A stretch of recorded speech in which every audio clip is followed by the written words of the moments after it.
여러분 천지 창조를 믿으십니까?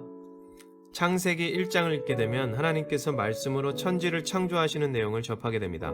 어떤 이들은 판타지 소설 같다고 말합니다. 또 교회를 다니는 사람들 중 젊은 세대일수록 천지를 창조하는 이 내용을 믿지 못한다고 말하죠. 맞습니다. 이 내용은 믿으라고 해서 믿어야 하는 내용이 아닙니다.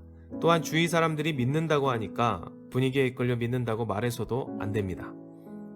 또 자신의 믿음을 강요해서는 더더욱 안 되죠. 저 역시 여러분들처럼 똑같은 고민을 했었고 또한 지금도 이런 질문을 받고 있습니다. 하나님께서 천지를 창조하신 것을 믿으시나요? 교회를 열심히 다니고 있던 청년의 때에 단 한순간의 망설임도 없이 대답을 했었습니다. 아니요, 믿지 않습니다. 이유는 한 가지였습니다. 하나님을 모르는데 천지 창조를 믿는다는 거짓말을 하고 싶지 않았습니다. 어떤 누군가는 믿어지지 않아도 아멘을 외치다 보면 믿음이 생긴다고 권면했습니다. 그렇게 믿어지는 사람도 분명히 있었고 또한 그 방식을 지금도 존중합니다. 하지만 제 믿음의 분량은 그게 아니었던 것 같습니다. 저는 하나님을 아직 잘 모르기 때문에 천지 창조가 믿어지지 않는 것이 조금도 부끄럽지가 않았거든요. 제 나름대로의 논쟁과 질문, 철학적인 생각들로 하나님을 알아가며 저의 믿음을 테스트했습니다. 결국 이 세상에 어떤 방법으로도 하나님을 알 수 있는 길이 없다는 결론에 도달했습니다. 그래서 성경을 읽게 됐습니다. 로마서 12장 3절 말씀을 처음 알게 됐을 때의 감정이 아직도 생생하며 지금도 제 마음을 울리고 있습니다. 내게 주신 은혜로 말미암아 너희 각 사람에게 말하노니 마땅히 생각할 그 이상의 생각을 품지 말고 오직 하나님께서 각 사람에게 나누어 주신 믿음의 분량대로 지혜롭게 생각하라.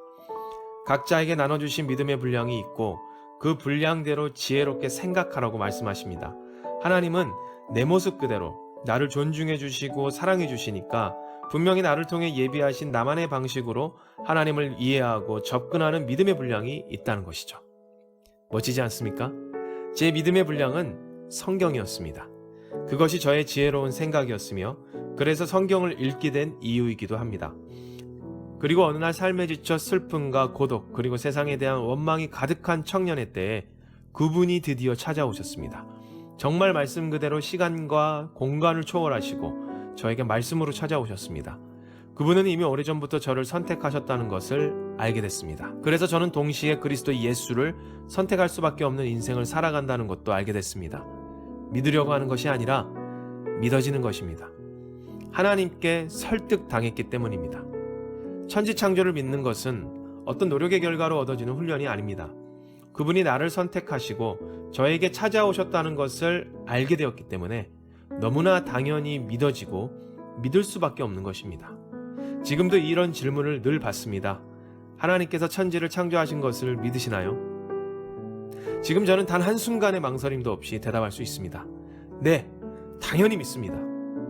예수님이 저를 선택해 주시고 십자가에서 흘린 피값으로 저를 살려주셨다는 것을 저는 믿습니다.